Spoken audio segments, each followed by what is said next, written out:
يمكن السؤال الثاني جاءت من أختي أسوة.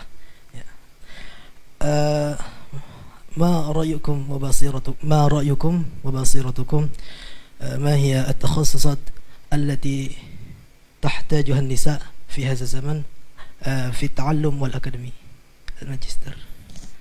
النساء. يا. وماذا تريد أن تصبح في المستقبل؟ أيه.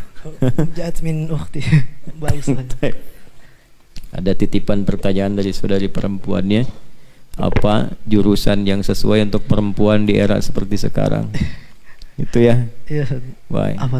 Jadi ibu. Jadi ibu yang baik. Karena sekarang jurusan terbaik itu sebenarnya bagi perempuan itu jadi ibu yang baik. Kalau istri yang baik. Kalau anak yang baik.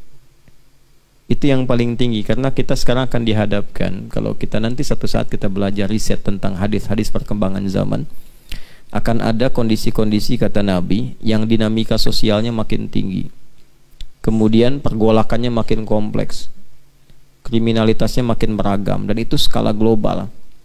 Saat-saat demikian dibutuhkan pendampingan yang kuat, minimal supaya bisa mencegah dari maksiat. Sekarang tadi siang kita bahas kan, kalau orang tua sudah bekerja, ibu sibuk, kan mulai ada perpisahan dengan anak ya. Anak masuk SD, anak masuk TK, siapa yang mampu menjaga mereka?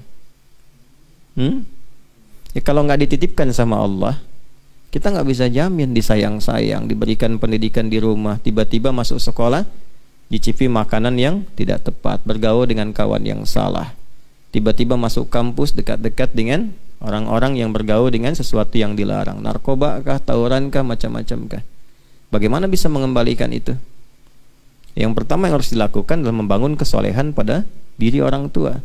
Jadi kalau orang tua sudah soleh, anaknya pasti dijaga, walaupun orang tuanya wafat.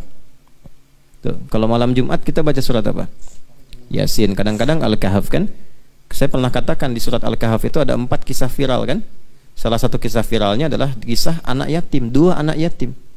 Oleh Allah diperintahkan kepada Nabi Khidir alaihissalam, Nabi Musa alaihissalam untuk datang ke satu tempat, meruntuhkan satu bangunan, karena di bawahnya itu ada harta peninggalan yang Allah siapkan untuk 2 anak itu. Ketika ditanya kenapa, bapaknya soleh. Ternyata kesolehan bapak, kesolehan ibu itu berpengaruh pada masa depan anak. Dan anak-anak menjadi baik itu pada akhirnya yang pertama kali mesti soleh ibunya. Kenapa? Karena tugas ayah itu nanti akan ada tugas di luar untuk mencari nafkah. Sedangkan ibu banyak waktunya di dalam. Dan hubungan anak dengan ibu itu lebih kuat tersambung dibandingkan ayah dengan anak. Sebab ada ASI yang disalurkan dari sejak 0 sampai 2 tahun. Quran surah kedua ayat ke 233. Di ASI itu kan banyak sekali, banyak hal yang tersambungkan. Dan bukan hanya untuk menguatkan, bukan hanya antibodi. Setelah diriset dari pakar-pakar bahkan di Eropa, itu akan ada hubungan-hubungan yang tidak secara langsung terasakan tapi terikat gitu. Makanya kalau anak masukkan ke pesantren, yang nangis pertama ibunya, gitu kan? Pertama yakin, sehari sebelum masuk udah nangis, pikir-pikir dulu, gitu kan? Udah diantarkan gak mau pulang, baru sehari udah pengen balik lagi, ibu kan?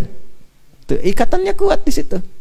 Nah maka dari itu apa yang harus dilakukan ketika anak tumbuh dan sebagainya, ibu tuh lebih banyak di rumah. Saya sarankan perempuan punya kegiatan apapun, sehebat apapun, tetap jurusan terakhirnya menjadi ibu yang terbaik.